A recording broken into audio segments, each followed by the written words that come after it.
করো তোমার দাদির নিয়ে গেলাম এখন শ্যামগঞ্জের হাটে, বুঝছো? তা শ্যামগঞ্জের হাটে তো মনে করো অনেকগুলো গরু ছাগল ওঠে।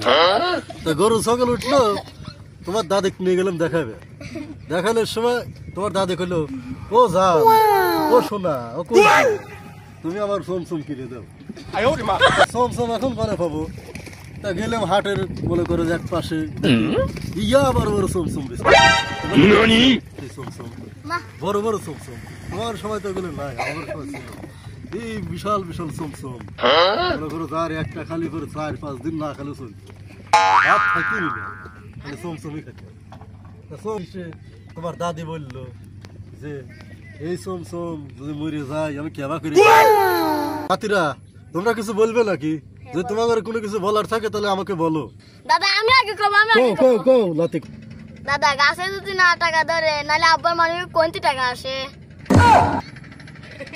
দাদা আমি একটা প্রশ্ন করব। লাতি কও, তোমার আবার কি প্রশ্ন?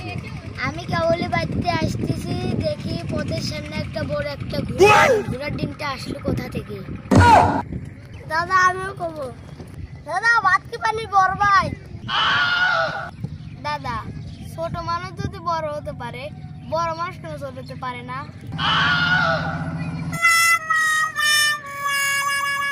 পুরো আমার প্রশ্ন করিস না, তোদের অদ্ভুত প্রশ্ন আমার ভালো ঢুকতেছে না।